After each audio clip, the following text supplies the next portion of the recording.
اللہ رب العالمین والصلاة والسلام علی حبیبہ محمد وآلہ وصحبہ اجمعین۔ اعوذ باللہ من الشیطان الرجیم، بسم اللہ الرحمن الرحیم۔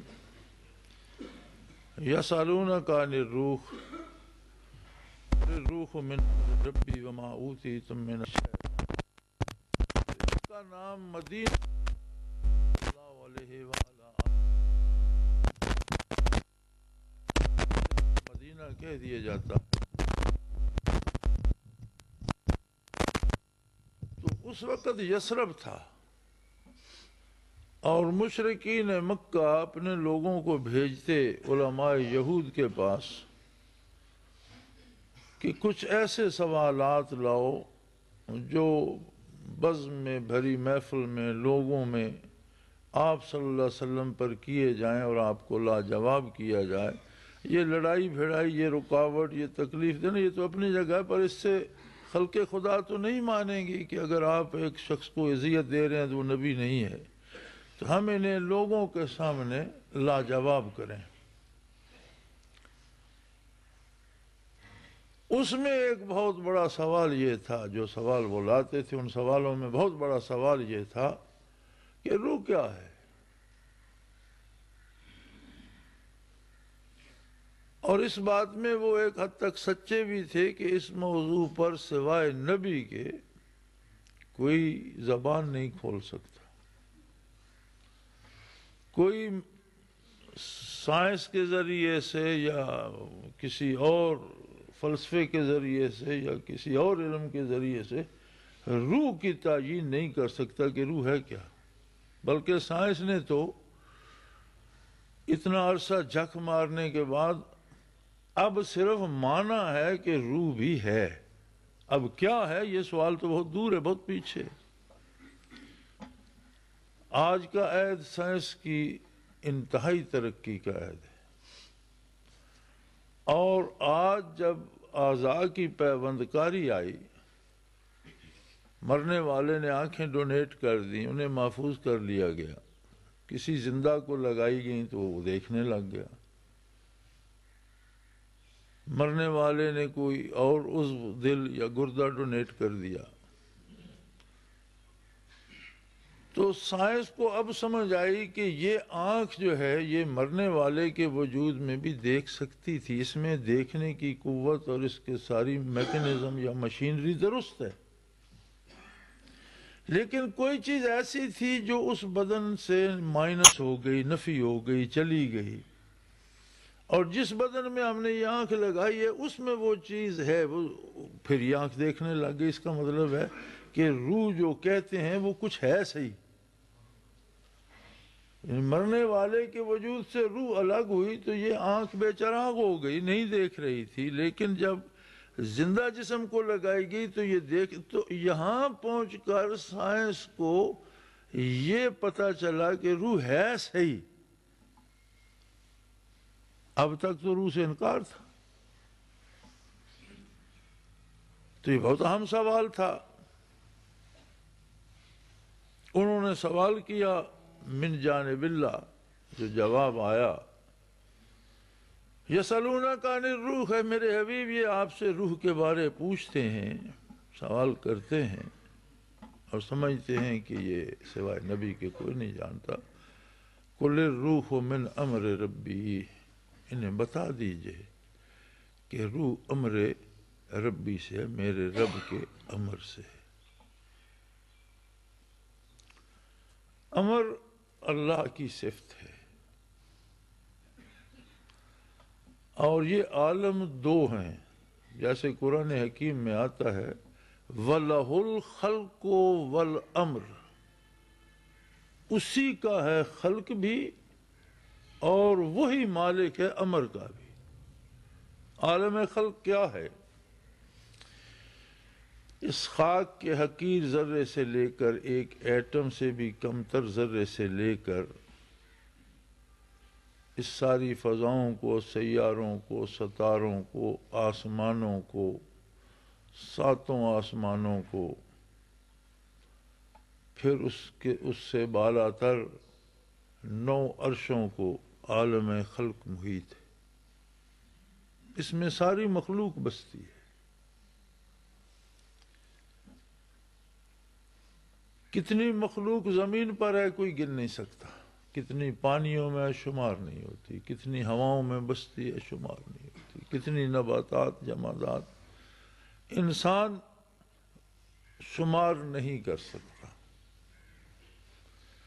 اور جو انسانی علوم سے بالا تر ہے، آسمانوں میں ملائکہ ہیں، فرشتے ہیں، ارواح ہیں، علیین میں، عرشوں میں، کہاں کہاں تک کیا کچھ ہے کوئی نہیں جانتا سوائے اللہ کے، یا کسی کو اللہ بتا دے. وَكَذَلِكَ نُرِي إِبْرَاهِيمَ مَلَكُوتَ السَّمَاوَاتِ وَالْأَرْضِ. ہم نے ابراہیم پر زمینوں اور آسمانوں کی بادشاہتیں کھول کر رکھ دی، دکھا دیا دیکھو زمینوں میں کیا ہے، آسمانوں میں کیا ہے. ابھی اس کی مرضی. وَكَذَلِكَ نُرِي، ہم نے دکھا دیا اس طرح ابراہیم علیہ السلام کو ملکوت السماوات والارض، بادشاہتیں آسمانوں کی، مخلوق و آسمانوں کی، ان کا نظام، ان کی کس طرح سے کام چلتے ہیں، کیا ان کا سسٹم ہے بنا ہوا، کیسی حکومتیں ہیں، اور زمین کا نظام اور زمین کی مخلوق کا نظام کیسے چلتا ہے، ہم نے ان پر کھول کر رکھ لیا. لیکن وہ قادر ہے.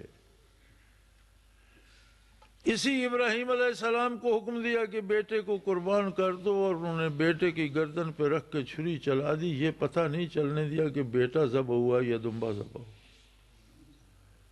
ایک وقت میں اسی ابراہیم علیہ السلام کے سامنے زمین و آسمان کی ساری ریاستیں اور سارا ریاستی نظام کھول کر رکھ دیا کہ لو دیکھو. اور دوسرے لمحے وہی ابراہیم علیہ السلام ہیں. اب اگر انہیں پتہ ہوتا کہ اسماعیل نے ذبح نہیں ہونا، ذبح تو میں نے دمبا کرنا ہے، تو قربانی کس بات کی تھی؟ آپ کسی سے کہیں بیٹے کو لٹا کر اسے پھر اٹھا دینا اور دمبا ذبح کر دینا تو ہر کوئی کر سکتا ہے. اس میں ابراہیم علیہ السلام کا کمال کیا ہے؟ کمال یہی ہے کہ انہوں نے تو اپنی آنکھیں بھی بند کر لیں، بیٹے کی آنکھوں پہ پٹی باندھ دی، لٹا دیا، چھری چلا دی، خون کے فوارے بہے، جسم تڑپا. وہ یہی سمجھ رہے تھے کہ میں نے اسماعیل کو قربان کر دیا. جب آنکھ کھولی تو دیکھا ایک دمبا ذبح ہوا پڑا، اور اسماعیل علیہ السلام تو ادھر کھڑے ہیں.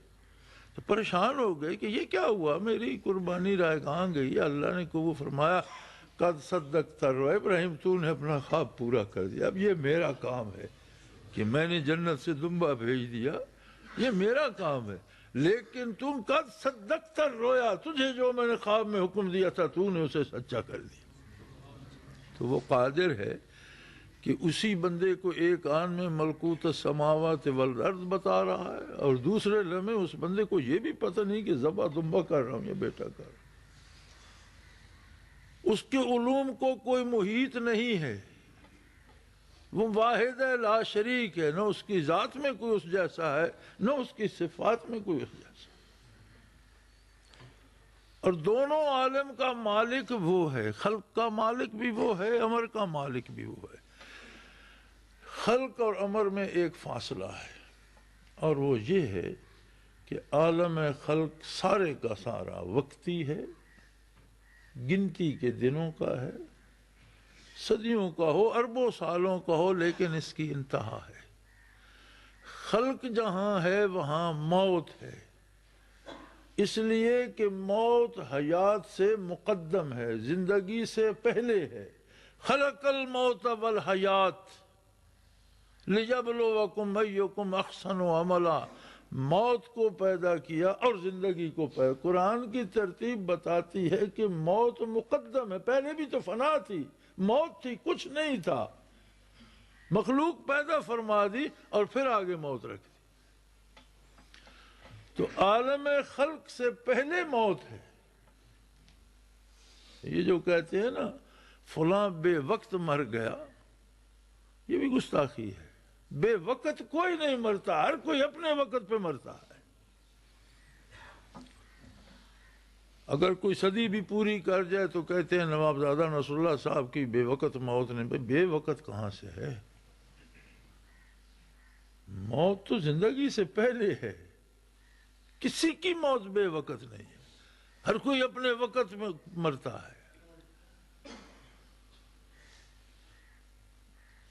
ایک لمحہ تاخیر نہیں ہوتی، ایک لمحہ تقدیم نہیں ہوتی، کوئی اسے آگے پیچھے نہیں کر سکتا۔ تو عالم خلق میں سارے میں موت ہے زندگی کے ساتھ ساتھ، بلکہ حضرت علی کرم اللہ وجہ الکریم کا ایک قول ہے کہ موت تو اپنے وقت تک بندے کی حفاظت کرتی ہے کہ یہ میرا مال ہے، جب میرا وقت آئے گا میں اسے لوں گی اور اسے کوئی نہیں لے سکتا۔ بندہ تو موت کی امانت ہے، جس طرح تم اپنے مال کی، اپنے چیزوں کی حفاظت کرتے ہو، اسی طرح موت بندے کی حفاظت کرتی ہے اس وقت تک کہ جب تک وہ خود اسے وصول نہ کر لے۔ اسی طرح فرمایا رزق بندے کو تلاش کرتا ہے، جو اس کے مقدر کا ہے وہ اس تک پہنچتا ہے۔ کام کاج جو ہم کرتے ہیں یہ اس پر رزق کا انحصار نہیں۔ کتنے لوگ ہیں جو سارا دن مزدوری کرتے ہیں، ایک وقت کا کھانا نہیں ملتا، اور کتنے نکمے ہیں جن کے کتے بھی دودھ اور گھی کھاتے ہیں۔ رزق نصیبے کا ملتا ہے، کام کرنا اطاعت الہی ہے اور مزدوری کرنا عبادت ہے۔ تلاش رزق حلال اسی طرح فرض عین ہے جس طرح عبادت فرض عین ہے، اور محنت کرنا، ملازمت کرنا، زراعت کرنا، تجارت کرنا، کاروبار کرنا، یہ سارا کیا ہے؟ یہ عبادت ہے، اطاعت الہی ہے کہ اس نے کام کرنے کا حکم دیا۔ نماز کیوں عبادت ہے؟ اس لیے کہ اللہ نے ایسا کرنے کا حکم دیا، عبادت ہے۔ روزہ کیوں عبادت ہے؟ اللہ نے ایسا کرنے کا حکم دیا، عبادت ہے۔ اسی طرح کام کرنا عبادت ہے، اور حصول رزق کے لیے کام نہ کرنا ناشکری ہے، اور اللہ کے دیے ہوئے عقل اور ہاتھ پاؤں کو استعمال نہ کرنا ایک ناشکری ہے جس کی جواب دہی ہوگی۔ رزق وہ پھر بھی دیتا رہتا ہے۔ کوئی چوری کر کے لیتا ہے، اسے اس راستے سے دے دیتا ہے، لیکن حساب کرے گا کہ میں نے تو تجھے کہا تھا مزدوری کر کے لے، تو نے چوری کر کے لیا، آجا بتا کیوں کیا؟ رشوت سے لیتا ہے، جوئے سے لیتا ہے، ناجائز ذرائع سے لیتا ہے، تو ملے گا اس کو اپنا ہی۔ اربوں جمع کر لے، اپنے حصے کا کھائے گا، باقی جس کا حصہ ہے اس کے لیے چھوڑ کے مر جائے گا۔ ایسا بے نیاز ہے کہ کھرب پتیوں کو چنے کھانے پہ مجبور کر دیتا ہے، اور کچھ پیٹ ہضم ہی نہیں کرتا۔ مرض ایسا ہو جاتا ہے کہ کوئی چیز کھا پی نہیں سکتے، اپنا حصہ ہی کھائیں گے۔ کھربوں روپے پڑ رہے ہیں، پتہ نہیں وہ کس کے نصیب کے ہیں، جس کے ہیں اس کے پاس جائیں گے۔ تو یہ کام کاج کرنا عبادت ہے۔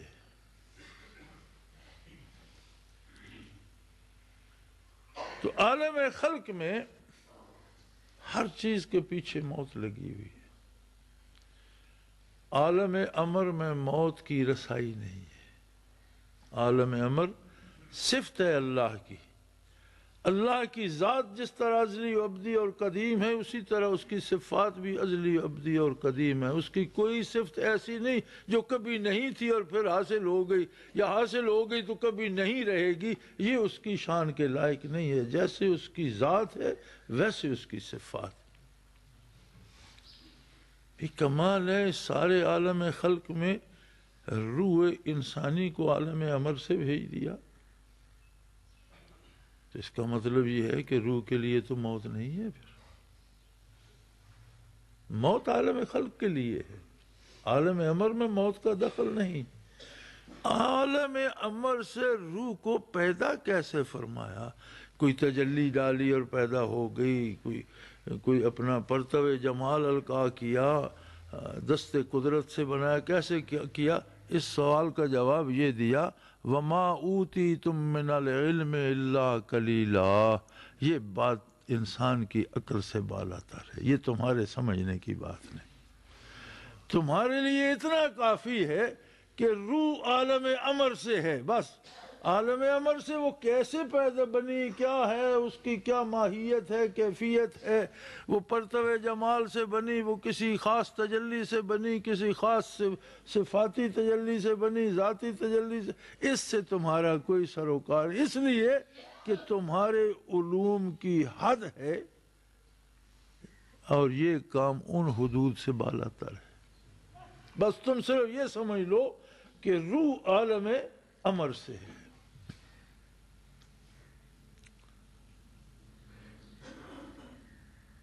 اب یہ جو عالم خلق ہے اور اس میں جو زمین ہے جس پہ انسان بستا ہے، یہ مرکز ہے تمام ستاروں سیاروں کا، تمام افلاک کا، آسمانوں کا، تمام عرشوں کا۔ عرش عظیم کیا ہے، نو عرش کیا ہے؟ سیکریٹریٹ ہے رب ذوالجلال کا۔ اللہ تو ہر جگہ موجود ہے، لیکن ہم دعا کے لیے ہاتھ اوپر کیوں اٹھاتے ہیں؟ کیا نیچے اللہ نہیں ہے؟ جس طرح ہم سجدہ بیت اللہ کو کرتے ہیں کہ اللہ نے متعین کر دیا کہ میری تجلی ذات کا مظہر یہ ہے، تم سارے، ورنہ نماز میں کوئی ادھر منہ کرتا، کو ادھر کرتا، کو ادھر کرتا، کو ادھر کرتا، ایک مرکزیت قائم کر دی۔ دعا کے لیے عرش کو قبلہ بنا دیا کہ وہ سیکریٹریٹ ہے بار الہ کا، وہاں سے فرشتوں کو احکام ملتے ہیں روزمرہ کے جو تبدیلیاں، آنا جانا، نظام کائنات چلانے کے لیے، ورنہ اللہ تو ہر جگہ موجود ہے۔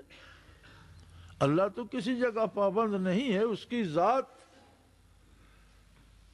کے سامنے کائنات کی حقیقت ہی کوئی نہیں، کائنات کا وجود ہی ثابت نہیں ہوتا۔ اس کی عظمت کے سامنے ان زمینوں، آسمانوں، عرشوں کا ہونا نہ ہونا برابر ہے، ان کی کوئی حیثیت نہیں، اس کی ذات اس سے عظیم تر ہے۔ اب چاند ہے، زمین کی تبدیلیوں کا اس سے تعلق ہے، سورج ہے، زمین کی تبدیلیوں کا اس سے تعلق ہے، ستارے، سیارے، فضائیں، بادل، ساری کائنات کی توجہ کا مرکز ہے زمین۔ زمین میں جو کچھ ہے، وَخَلَقَ لَكُم مَّا فِي الْأَرْضِ جَمِيعًا، اے انسان، روح زمین پر جو کچھ ہے میں نے تیرے لیے پیدا کر۔ اب تو اس سے ایٹم بم بنا، تیری مرضی، تو اس سے باغ کھلا، تیری مرضی، تو اس سے گل کھلا، تیری مرضی، تو اس سے زہر پیدا کر، تیری مرضی، میں نے سب کچھ تیری خاطر پیدا کر دیا۔ انسان اتنا معزز کیوں ہو گیا کہ عرش عظیم سے لے کر فضاؤں تک ہر چیز کی توجہ کا مرکز بنا ہوا ہے؟ اس لیے کہ اس میں روح ہے، وہ روح جو عالم امر سے متعلق ہے، وہ عرشوں کے تقدس سے پاک، آسمانوں کی لطافت سے لطیف، فرشتوں کے وجود سے نازک تر، کائنات کی تمام رنگینیوں سے زیادہ رنگین، زیادہ خوبصورت، زیادہ حسین، اور آئینہ ہے تجلیات باری کا، حصہ ہے پرتو جمال کا، کرن ہے نور جمال کی۔ باقی انسان تو مشت غبار ہے، اس میں کیا رکھا ہے؟ سائنسدانوں نے انسانی وجود کا تجزیہ کر کے اس میں جو جو عناصر میڈیکلی ہیں انہیں الگ الگ کر کے قیمت لگائی تھی، وہ 2.5 روپے۔ سارا مٹیریل 2.5 روپے پاکستانی کا بنا تھا چند برس پہلے، جب سائنسدانوں نے اس کا لیبارٹری تجزیہ کیا کہ اس میں کون کون سے اتنا کیلشیم ہے، اتنی فلاں ہے، اتنی فلاں ہے، تو اس سے انسانی وجود بن جاتے ہیں۔ سب کا تجزیہ کیا گیا تو 2.5 روپے کا مٹیریل تھا۔ اس 2.5 روپے کو تو کوئی سجدہ نہیں کرتا، اس 2.5 روپے پر تو کوئی قربان نہیں ہوتا، اس کی تو کوئی غلامی نہیں کرتا۔ یہ عزت انسانی کس لیے ہے؟ اس میں روح ہے عالم امر کی، اس میں کرن ہے جمال باری کی۔ ہر انسان ایک پوری کائنات ہے، ایک پورا جہان ہے۔ جس طرح عرش عظیم سیکریٹریٹ ہے، اس کا دماغ وجود کا سیکریٹریٹ ہے۔ جہاں اللہ جل شانہ کی حکومت ہے، وہاں اس کے دل میں اللہ جلوہ گر ہو جاتا ہے۔ جس طرح کائنات بسیط میں بے شمار مخلوق ہے، انسان کے ایک ایک رگ و ریشے میں لاکھوں جراثیم اور لاکھوں ایٹم اور اربوں کھربوں مخلوق ایک وجود کے اندر بس رہی ہے۔ آج تو عام بات ہے نا، آپ کہتے ہیں ملیریا کے جراثیم آ گئے، پیدا ہو گئے نا اندر، پھر آپ نے انجیکشن دیا وہ مر گئے۔ اس کا مطلب ہے اندر ایک جہان ہے، جو مخلوق پیدا بھی ہوتی ہے، مخلوق مرتی بھی ہے، اس میں تبدیلیاں بھی آتی ہیں۔ جیسے دنیا پہ انسانوں میں برائی پھیل جائے تو فساد پیدا ہو جاتا ہے۔ ظہر الفساد فی البر والبحر بما کسبت ایدی الناس، وجود کے اندر جو ہے جب ان میں فساد برائی آتی ہے تو وجود کو بخار ہو گیا، ٹی بی ہو گئی، گردے خراب ہو گئے، کوئی نہ کوئی فساد پیدا ہو جاتا ہے۔ اس کا مطلب ہے ہر بندہ ایک مکمل جہان ہے، اور اس جہان کو آباد کرنے کے لیے وہ پرتو جمال جو روح کی صورت میں ہے اس میں موجود ہے۔ اب اس انسان کو دیکھو جو اس وجود کو اتنا گندا کر دے کہ اسے روح سے نسبت دیتے ہوئے بھی حیا ہے، جو اس کو اتنا آلودہ کر دے، تو سمجھ آتی ہے کہ کفر پر عذاب کیوں ہوگا۔ سب سے بڑی غلاظت کفر و شرک ہے، اللہ کا انکار ہے، اس کے ساتھ کسی کو شریک کرنا ہے۔ اب اس کے پرتو جمال کے اندر ہوتے ہوئے اسے نہ مانا جائے، اس کے اندر ہوتے ہوئے اس جیسا کسی اور کو مانا جائے، تو اس سے بڑا ظلم کیا ہوگا۔ اسی لیے فرماتا ہے کہ یہ فیصلہ یہیں سن لو، باقی فیصلے قیامت میں کریں گے۔ یہ فیصلہ یہاں سن لو، انکار پر یا شرک پر جو مرا میں اسے نہیں معاف کروں، وہ قابل معافی نہیں ہے۔ ان اللہ لا یغفر ان یشرک بہ۔ آپ یہ سارا سوچ کر جو میں نے عرض کیا، آپ فیصلہ کریں، کیا یہ بخشے جانے کے لائق ہے؟ اچھا، کفر و شرک سے تو بچ گیا، لیکن اس نے جو جمال باری کا مسکن تھا اسے غلاظتوں سے، آلائشوں سے بھر دیا، آلودہ کر دیا، اس میں گناہ کی ظلمت ڈالتے ڈالتے ڈالتے اسے تاریک کر دیا، حرام کھاتے کھاتے کھاتے اس پر کیا سے کیا غلاف چڑھا دیے، سود کھا لیے، چوری کا مال کھا لیا، جھوٹ بول کر لے لیا، یہ سب کچھ کرتے کرتے کرتے اب ہر گناہ کی تاریکی الگ ہے اور ہر گناہ کی بدبو الگ ہے۔ تو ایک اس گھر کو جس میں اس کا پرتو جمال بستا تھا، غلاظتوں سے، تاریکیوں سے، بدبوؤں سے بھر دیا، تو کیا اس کا محاسبہ نہیں ہوگا؟ محاسبہ اس اعتبار سے ہوگا، یہ مت بھولیں کہ یہ تو یہ چھوٹی سی غلطی ہے، وہ غلطی اس پہ نہیں، محاسبہ اس اعتبار سے ہوگا کہ میں نے تیرے سینے میں اپنی ذات کو بسا دیا اور تو نے میرے ارد گرد غلاظتوں کے انبار لگا دیے۔ آپ سے کم تر درجے کا کوئی مہمان آپ کے گھر آ جائے، جس کمرے میں آپ اسے بٹھائیں، اس کے گرد گرد قربانی کی اوجڑیاں، مردہ کتے، مردہ چیزوں کی، جانوروں کے ڈھانچے، بدبودار کیچڑ، غلاظتیں اٹھا کر لیٹرینیں صاف کر کے اس کے گرد ڈھیر لگاتے جائیں تو کتنا خوش ہوگا۔ کیا آپ ایسا کر سکتے ہیں؟ پھر جو ہمارے یہ جو زندگی بے عملی اور گناہ کی ہے، اس کی مثال ایسی ہے کہ وہ تو بندہ ہے، یہاں تجلیات باری جلوہ گر ہیں اور اس کے گرد غلاظتوں کے ڈھیر لگائے جا رہے ہیں۔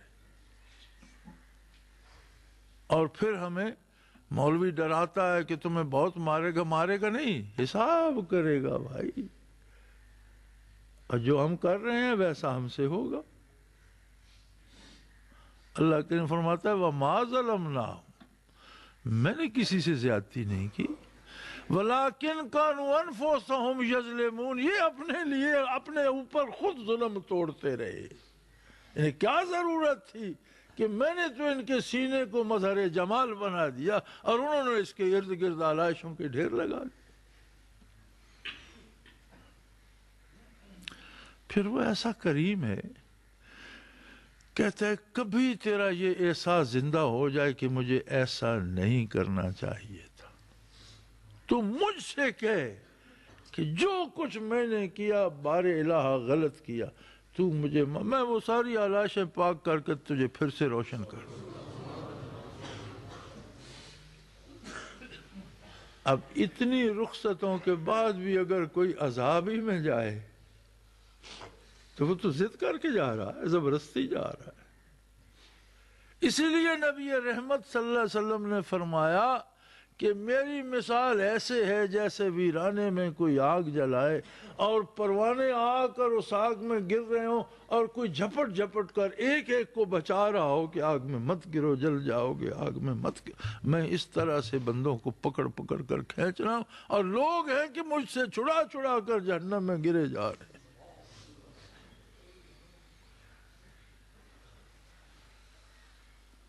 تو اس کی رحمت تو اتنی وسیع ہے۔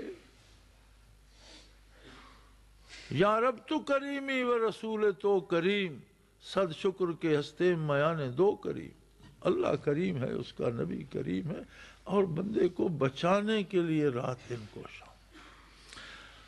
میرے بھائی، قرآن کا حاصل کیا ہے؟ بندہ اپنے وجود کو آلائشوں سے بچا کر اس محبت، اس تجلی باری کی رہائش کے قابل بنا لے۔ یہ سارے قرآن کے نزول کا، علم کا، تفسیر کا حاصل یہ ہے۔ حضرت فرمایا کرتے تھے کہ قرآن کا حاصل ہے سورہ یاسین، سورہ یاسین کا حاصل ہے سورہ فاتحہ، سورہ فاتحہ کا حاصل ہے بسم اللہ الرحمن الرحیم، اور بسم اللہ کا حاصل ہے بے، اس لیے کہ بے وصل کی ہے، تلبس کی ہے۔ جس کے ساتھ بے لگتی ہے، بالواد آپ وادی کے ساتھ جڑ گئے، بسم اللہ آپ اسم الہی کے ساتھ جڑ گئے، تو یہ بے تلبس کی ہے، یعنی ساتھ ملا دیتی ہے۔ اور سارے قرآن کا حاصل یہ بے ہے کہ بندے کا وجود بھی اس تجلی باری سے مل جائے جو اس کے سینے میں موجود ہے۔ یہ سارا دین اتنا سا ہے، سارا اسلام یہ ہے۔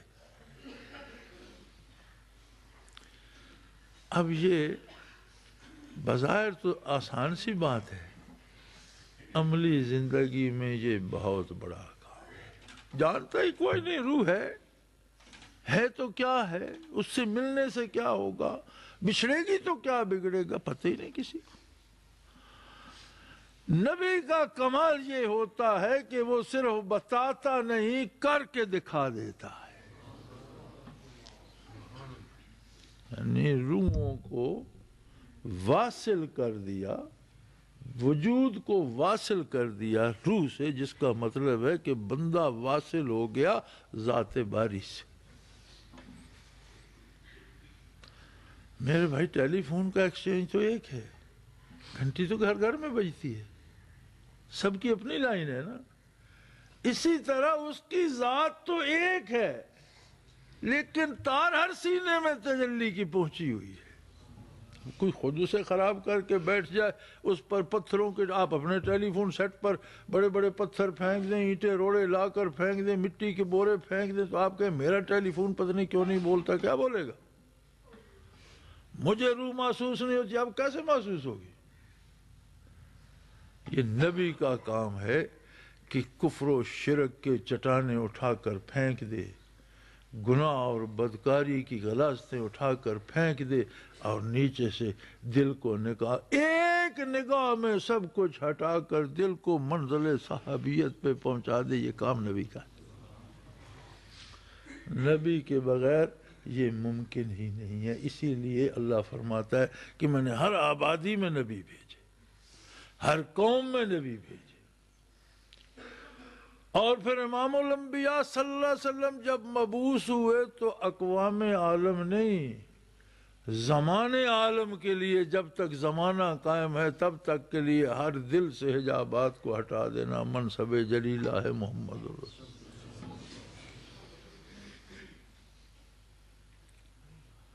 بات تو بڑی آسان ہو گئی. کنّا کزوج حمامۃ فی ایکۃ متمتعین بصحۃ وشبابی دخل الزمان بنا وفرق بیننا ان الزمان مفرق الاحباب. ہم تو کبوتروں کے جوڑے کی طرح، شاعر کہتا ہے کنّا کزوج حمامۃ، ہم تو ایک کبوتروں کے جوڑے کی طرح بڑے پیار سے فی ایکت متمتعین بصحۃ وشبابی، اپنے گھونسلے میں صحت اور جوانی سے مزے لوٹ رہے تھے، جوانی کے خوش باش رہ رہے تھے. دخل الزمان بنا وفرق، زمانہ درمیان آ گیا، اس نے ہمیں الگ کر دیا. ان الزمان مفرق الاحباب، بے شک زمانہ دوستوں کو دوستوں سے دور کر دیتا. کام تو آسان ہے کہ اس کو لے جاؤ، دل کو، سینے کو محمد رسول اللہ کے سامنے، لیکن ہمارے درمیان تو زمانہ آ گیا. کیا تم عہد بدر میں ہو، کیا تم مدنی حیات طیبہ میں ہو، کیا تم مکی زندگی، کہاں ہو تم، کہاں لے کے جاؤ؟ کیسے ممکن ہے؟ ہاں تو بات لمحوں کی ہے، جو لمحہ تاخیر ہو گئی اس کا کفارہ نہیں ہو سکتا. یہاں صدیاں درمیان میں آ گئی. اب 15ویں صدی ہجری جا رہی ہے. 1500 سال کون عبور کرے، کون سینہ چیرے ان صدیوں کا، کون ہمیں لے کے جائے وہاں؟ یہاں پتہ چلتا ہے کہ ضرورت شیخ بھی ہے. کسی ایسے کی ضرورت ہے جس کی نگاہ میں صدیاں ختم ہو چکی ہیں، جس کی بارگاہ میں فاصلے مٹ چکے ہوں. کوئی ایسا جو صدیوں کو چیر کر آج بھی حضور نبوی سے جس کا سینہ منور ہو، کوئی ایسا چاہیے. اسے کہتے ہیں شیخ. کوئی جوں زمانہ دور ہوتا جائے گا شیخ کی ضرورت تو شدید تر ہوتی ہے. اور یہ کوئی آسان کام نہیں ہے.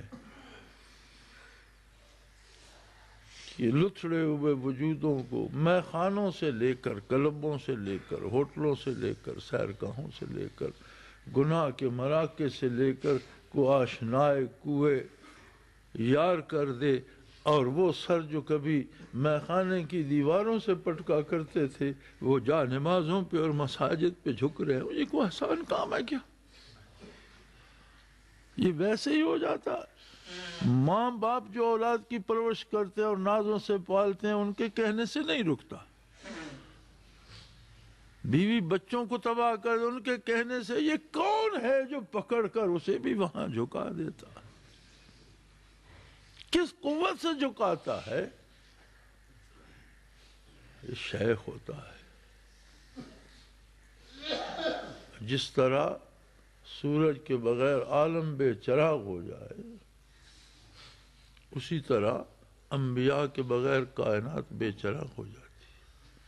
اور جس طرح چاند ستارے سورج سے مستفید ہو کر تاریک راتوں میں رہنمائی کرتے ہیں، اسی طرح مشائخ عظام سینے کو محمد الرسول اللہ کی بارگاہ سے جگمگا کر دنیا کی تاریکیوں میں مخلوق کی رہنمائی کرتے ہیں. اب اگر کوئی ستاروں سے آنکھ بند کر لے اور چٹانوں سے ٹکراتا پھرے اور وادیوں میں بھٹکتا پھرے تو اس کی بد نصیبی ہے، اس کا اپنا فیصلہ ہے یا اس کی جہالت ہے۔ اب تو زمانہ ایسا آ گیا، خود کو عالم کہلانے والے کہتے ہیں یہ اس کی ضرورت کیا ہے، تو فضول کام ہے۔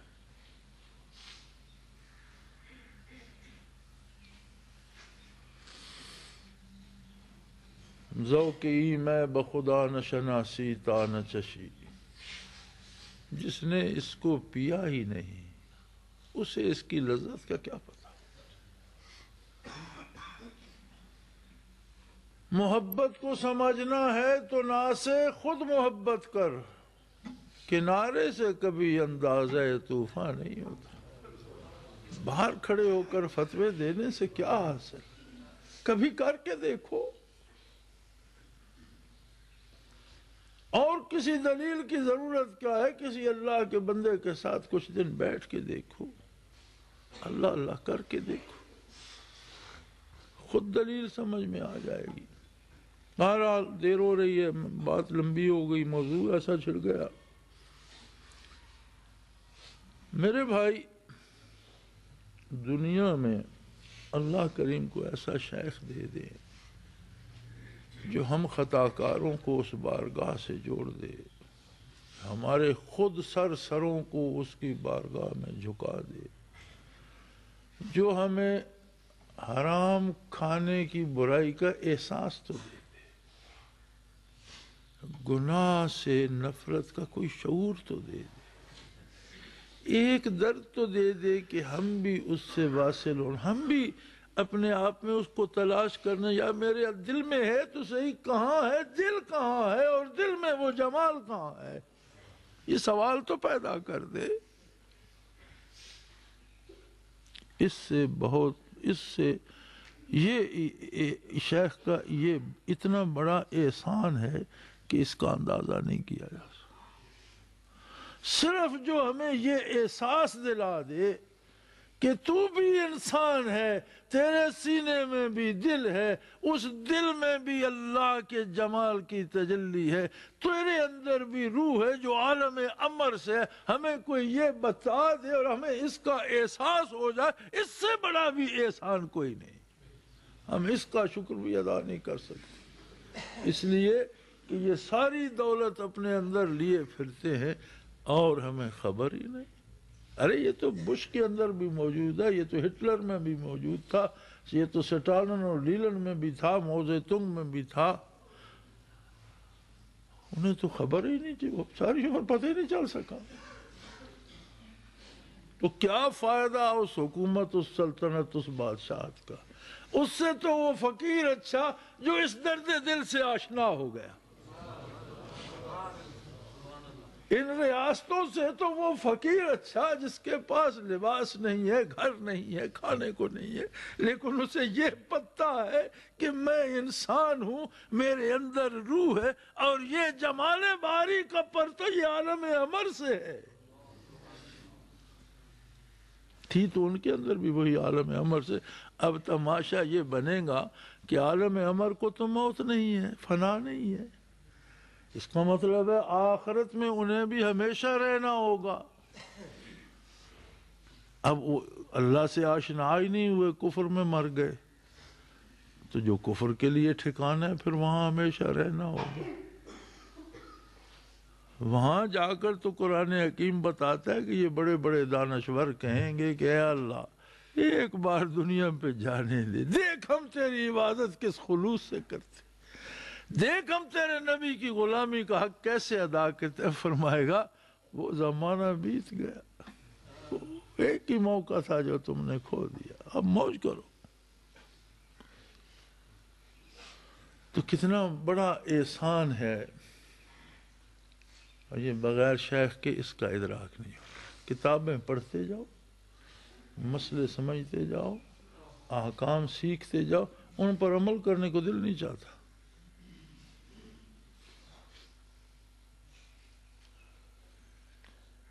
بہت مشہور مولوی صاحب تھے ایک، انہیں ذکر نصیب ہوا، فرمانے لگے یار آدھی عمر پڑھتے گزار دی، آدھی پڑھاتے گزار دی، پیدا ہوئے تو مسجد میں آ گئے اور ابھی تک بیٹھے، لیکن عالم یہ تھا کہ مدرسے میں ہم 8-7 اساتذہ تھے، تو ایک استاد کی روزانہ جماعت کرانے کی باری ہوتی تھی، ہم اپنی نماز بھی اس دن پڑھتے تھے جس دن جماعت کرانے کی باری ہوتی تھی، باقی دنوں میں اپنی نمازیں بھی نہیں پڑھتے تھے، احساس ہی نہیں تھا۔ اب پتہ چلا کہ نماز ہے کیا، کیوں پڑھنی ہے، حاصل کیا ہے، اب نہیں چھوٹتی۔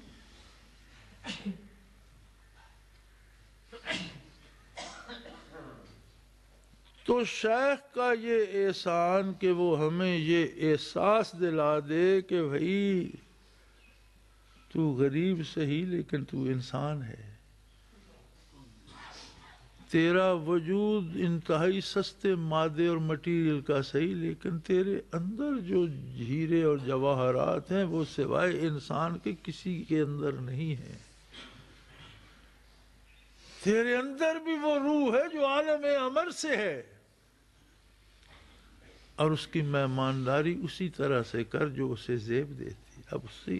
اب اس کے جمال کے سامنے اسی کی نافرمانی، یہ تو مزہ نہیں آئے گا، اس کے روبرو اس کی نافرمانی کر دے تو مزہ نہیں، تیرے اندر موجود ہے اور تو اسی کی نافرمانی کیے، اگر یہ احساس بھی ہو جائے تو یہ کتنا بڑا مقام ہے۔ چہ جائے کہ کوئی ہمارے وجود خاکی کو ذاکر کر دے، بدن کے ذرات سے، خون کے قطروں سے، ریشوں سے، ہڈیوں سے، پٹھوں سے اللہ اللہ کی آواز آنے لگے تو یہ تو کمال ہو گیا، یہ تو بات بہت دور چلی گئی۔ ارے مقامات اور مراقبات کی بات کرتے ہو، اس سے بڑا بھی کوئی مقام ہے کہ کھربوں ایٹم جو بندے کے وجود میں، ثم تلین جلودہم وقلوبہم الی ذکر اللہ، ہر ذرہ اللہ اللہ کرنے لگ جائے، اور کیا چاہیے؟ یہ نعمت شیخ ہی دے سکتا ہے۔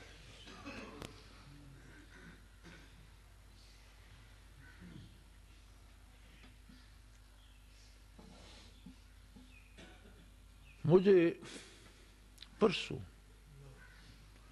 50 سال ہو گئے مجھے الحمدللہ اللہ اللہ کرتے، پرسوں مجھے مراقبات ثلاثہ کی سمجھ آئی، اور شاید ابھی کتنی حقیقتیں باقی ہوں۔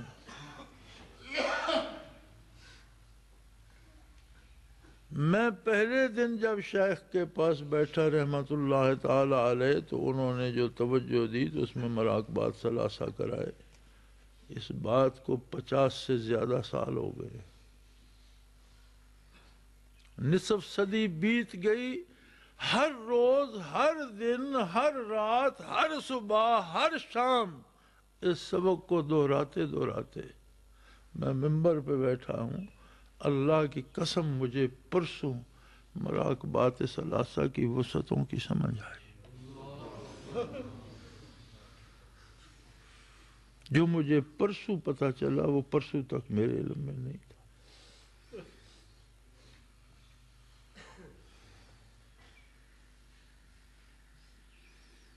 یہ بحر ناپیدا کنار ہے، یہ محبت الہی ہے، یہ عشق الہی ہے، یہ کوئی چلو پانی کا نہیں ہے کہ آپ تہ دیکھ لیں گے۔ اب یہ اللہ کے کرم کی ایک اندھے کا ہاتھ پکڑ کر مراقبات ثلاثہ سے آگے لے جاتا ہے تو اس کی مہربانی، شیخ کی ہمت۔ لیکن احدیت میں بندہ کھو جائے تو ہزاروں عمریں بھی اسے نصیب ہوں تو اس سے آگے نہیں نکل سکتا جو وسعتیں اس میں ہیں، اور احدیت تک جائے کیسے؟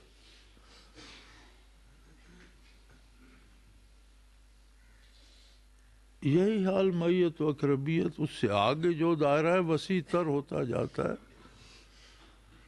فنا بقا ہے، فنا بقا پر پہنچ کر بڑے بزرگوں نے لکھا کہ ہم نے سلوک مکمل کر لیا، ایسے سادے تھے بیچارے کہ فنا بقا تو ابجد ہے سلوک کی۔ اب بچہ الف بے جیم تے یہ پڑھ لے تو اس نے علم مکمل کر لیا۔ یہ فنا فی اللہ اور بقا باللہ ابجد ہے سلوک کی۔ سلوک تو اس سے آگے شروع ہوتا ہے اور کبھی ختم نہیں ہوتا۔ وصال الہی اور قرب الہی کی کوئی حد نہیں ہے کہ آپ چلتے گئے آگے دیوار کی طرح اللہ کریم آ گئے اور اب سلوک ختم ہو گیا، ایسا کچھ نہیں ہوتا۔ دنیا میں ترقی ملتی رہتی ہے اور اللہ کو برزخ میں ترقی ملتی رہتی ہے، میدان حشر میں ملے گی، اور جنت میں ہمیشہ ترقی کرتے رہیں گے اور ابد الآباد کرتے رہیں گے، اور قرب الہی کی انتہا نہیں آئے گی۔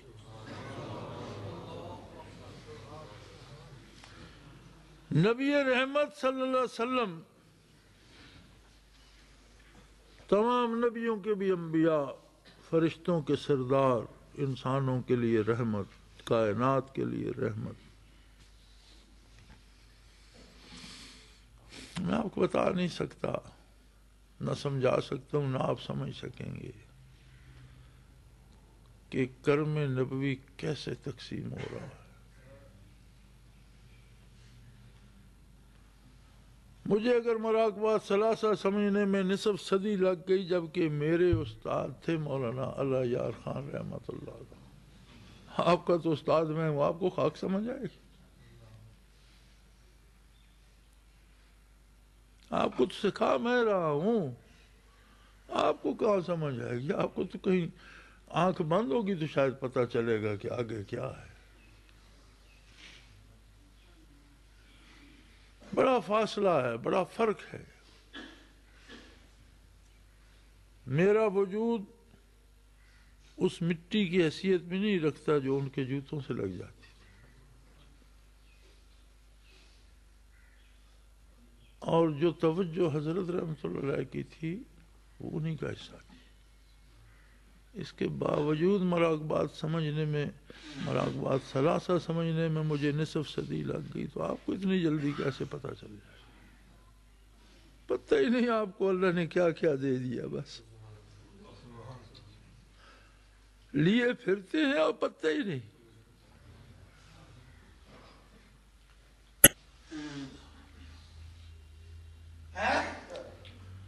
پھر میرے بھائی، کتنا عظیم انسان ہے وہ، جو ہمیں ایک پل میں ان ساری وسعتوں سے نکال کر معیت اقربیت، فنا بقا، سیر کعبہ اور فنا فی الرسول میں پہنچا دے۔ حد ہو گئی، کمال ہو گئی۔ اس کے قدموں میں تو 1000 جان ملے اور 1000 بار لٹا دی جائے تو شکر ادا نہیں ہو سکتا۔ 100,000 جان بر قدمت فدا، 100,000 جان بر قدمت فدا، کہ رسانی دی حضور مصطفیٰ صلی اللہ علیہ وسلم۔ یہ معمولی بات ہے؟ صدیوں کے سینے چیر کر کسی کو آقا نامدار کے روبرو کر دیا، اب اس سے بعد وہ کیا چاہتا ہے؟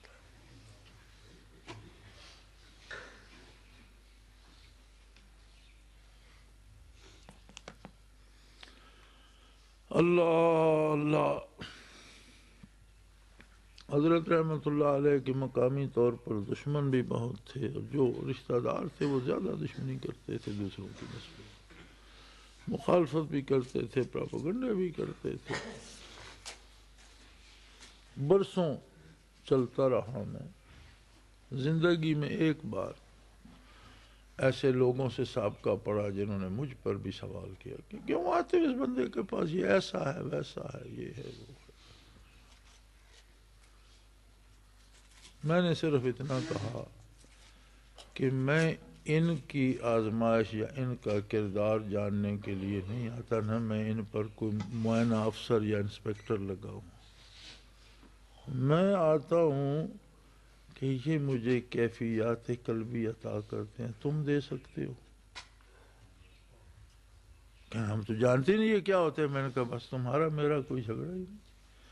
مجھے جس چیز کی ضرورت ہے وہ مجھے اس سے ملتی ہے، تمہیں اس کی خبر ہی نہیں۔ اب وہ کیسا ہے کیسے تو میرا تو کوئی تعلق نہیں، یہ وہ جانے، اس کا رب العالمین جانے، مجھے اس سے کیا۔ اگر تم سچ کہہ رہے ہو تو بھی مجھے کوئی فرق نہیں پڑتا، اور اگر تم جھوٹ بول رہے ہو تو بھی مجھے کوئی فرق نہیں پڑتا، چونکہ یہ کام اللہ کا ہے، وہ جانے اس کا۔ یہ میرا کام نہیں ہے کہ میں ان کا محاسبہ کروں، میرا کام یہ ہے کہ جو مجھے چاہیے وہ مل رہا ہے، اللہ خیر۔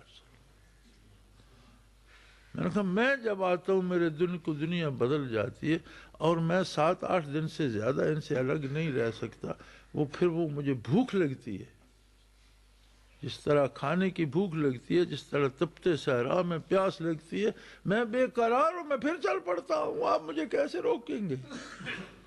یا میری یہ پیاس بجھانے کی توفیق تمہیں ہے کہ یہ باتیں تو ہم جانتے نہیں جانتے تو میرے درمیان مت آؤ۔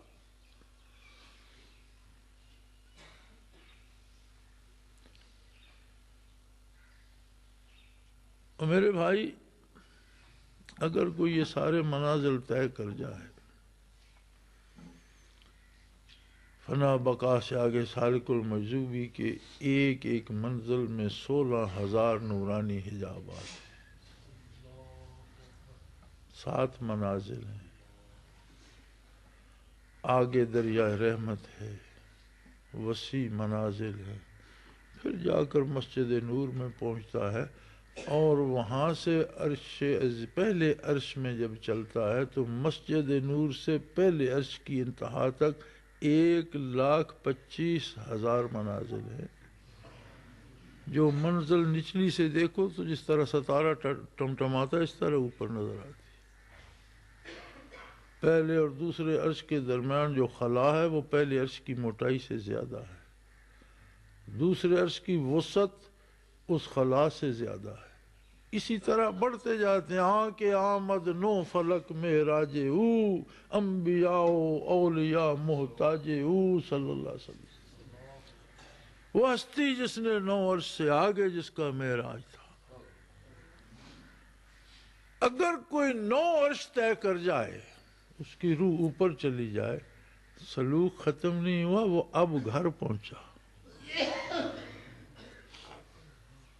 یعنی ساری منزلیں مار کر جس جگہ سے اس کی روح دنیا میں گئی تھی، ساری محنت کر کے وہ وہاں پہنچا، عرش عظیم 9 عرشوں سے اوپر عالم امر میں پہنچا تو گھر پہنچا، آگے اب ترقی کرے۔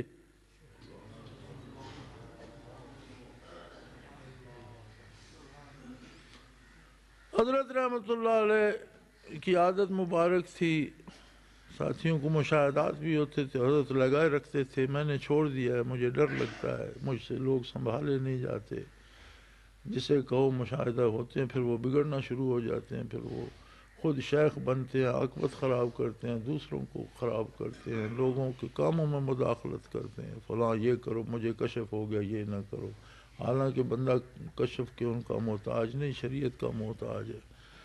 تو میں نے اس طرح لوگوں کی حوصلہ افزائی میں نہیں کرتا، لوگوں میں وہ اہلیت نہیں ہے۔ ایک دفعہ حضرت رحمت اللہ علیہ نے پورے بر صغیر میں تلاش کرنے کا حکم دیا، اور احباب نے پورا زور لگایا، تو مجھے صحیح تعداد اب یاد نہیں، غالباً پورے بر صغیر میں گزشتہ 14 صدیوں میں 9 یا 11 آدمی تھے جن کے مراقبات عالم امر میں تھے۔ 14 صدیوں میں 14 بندے نہیں ہیں بہرحال۔ اور یوں بر صغیر پہ نگاہ کرو تو آسمان پہ ستارے کم ہیں اور زمین میں اولیاء اللہ زیادہ ہیں۔ عمریں بیت گئیں، کو احدیت سے نہیں نکل سکا، میت سے نہیں نکل سکا، اقربیت فنا بقا پہ پاگل ہو گیا، مجذوب ہو گیا، آگے نہیں جا سکا۔ سالک المجذوب گنے جا سکتے ہیں، عرشی منازل کے حامل گنے جا سکتے ہیں، اور عالم امر میں 14 صدیوں میں 14 بندے نہیں ہیں۔ پھر کیا تھا وہ شیخ جس نے چند سالوں میں ہزاروں پیدا کر دی. وہ کیا بندہ تھا، اس پر اللہ کا کیا کرم تھا، اس کے قلب، اس کی توجہ کی کیا کیفیت تھی، بارگاہ نبوی میں اس کا کیا مقام و مرتبہ تھا کہ جس نے زندگی کے چند سالوں میں ہزاروں عالم امر میں پہنچا دیے.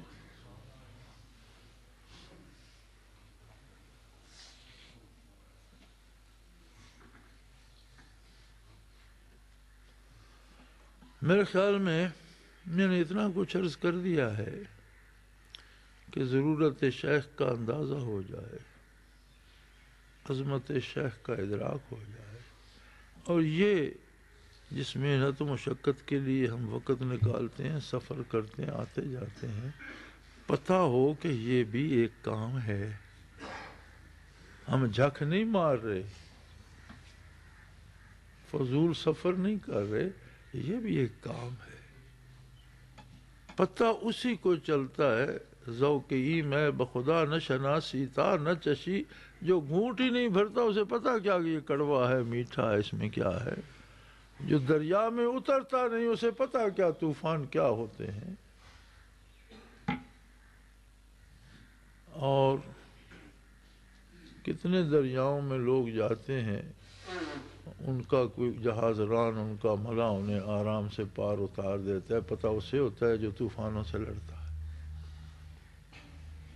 سواریاں تو اتر گئیں آرام سے، لیکن جس نے اس کو لے کر اتارا، جو لے کر گیا طوفانوں کے سینے چیر کر، اس نے کتنی محنت کی ہوگی. جہاز میں سوا مسافر تو شاید سو رہے ہوں گے، جہاز ران کو تو فرصت نہیں ہوگی کھانے پینے کی.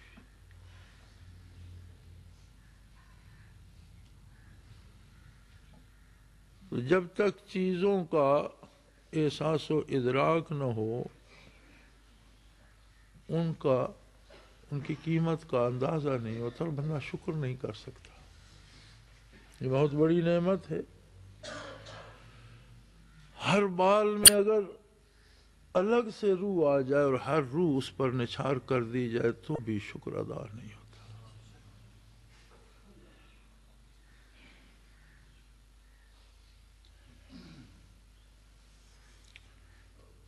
اس لیے سلطان بہو نے کہا تھا نا کہ لوں لوں دے مڑ لکھ لکھ اکھیاں تو مرشد ویکھ نہ رج جاؤ. ایک ایک بال میں ایک ایک لاکھ آنکھ ہو اور میں مرشد کو دیکھتا رہوں تو میرا دل نہیں بھرے.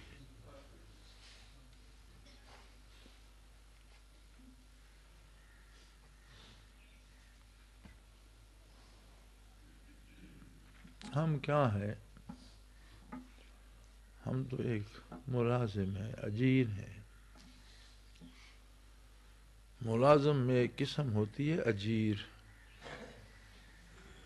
اجیر وہ خادم ہوتا ہے جس کی ایک ڈیوٹی نہیں ہوتی، جو کام آ گیا، جس کا حکم ملا وہ دھوبی نے تو کپڑے دھونے ہیں، نائی نے تو حجامت کرنی ہے، باورچی نے تو کھانا بنانا ہے، باغبان نے تو پانی دینا ہے گلوں کو. لیکن اجیر ہر کام کے لیے ہوتا ہے. جاؤ بھائی کھانا بناؤ، کھانا بنانا ہے، باغیچے کی گوڈی کا اس نے کپڑے دھو، اس نے دھونے. اجیر وہ ہوتا ہے جسے مالک جس کام پہ چاہے لگا دے. مالک اب بھی مشائخ ہی ہیں، مالک اب بھی حضرت ہی ہیں، سلسلہ انہیں کا ہے. ہم تو اجیر ہیں، خادم ہیں، غلام ہیں. جو حکم ہوگا وہ کریں گے، اور اللہ اس کی توفیق دے اور کرتے. سفر کا حکم تھا تو ساری دنیا میں پھرے، روک دیا تو بیٹھے ہیں، برس بیت گئے.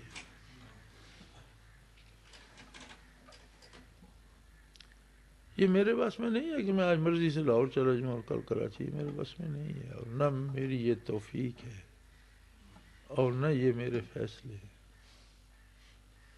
نہ میری کوئی حیثیت ہے.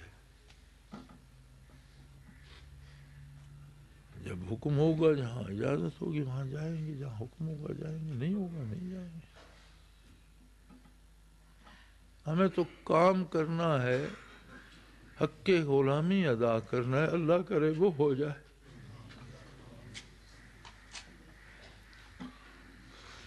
زندگی انسان پل صراط پہ گزارتا ہے، اگر اس میں انسانی شعور ہو تو ادھر جائے گر جائے گا، ادھر ہوگا گر جائے گا۔ ایک ایک قدم جس طرح آپ نے رستے پہ چلتے لوگوں کو دیکھا، یہی زندگی ہے۔ ایک ایک قدم تول کر رستے پہ رکھتا رہے کہ پار اتر جائے، گرے نہیں، اور آخر تک گرنے کا خطرہ رہتا۔ زندگی خود پل صراط ہے، جو اس پل صراط سے سلامت اترے گا اسے اس پل صراط سے سلامت اتر جائے گا، جو یہاں گر جائے گا وہ وہاں کیسے اترے گا؟ تو ہماری حیثیت، میری حیثیت تو ایک غلام کی ہے، اور مجھے الحمدللہ اس غلامی پہ ناز ہے، فخر ہے۔ یہی سرمایہ ہے زندگی کا، موت کا۔ میدان حشر میں یہ تو کہہ سکیں کہ یا اللہ ہم تو ان کے ساتھ وابستہ ہیں، آگے کیا ہے یہ جان، تو جان اور یہ جان، اس سے بڑی کوئی بات نہیں۔ میرے بھائی یہ اللہ کی بہت بڑی نعمت ہے، اس کی عظمت کو سمجھو، احساس کرو اور اس کا شکر ادا کرو۔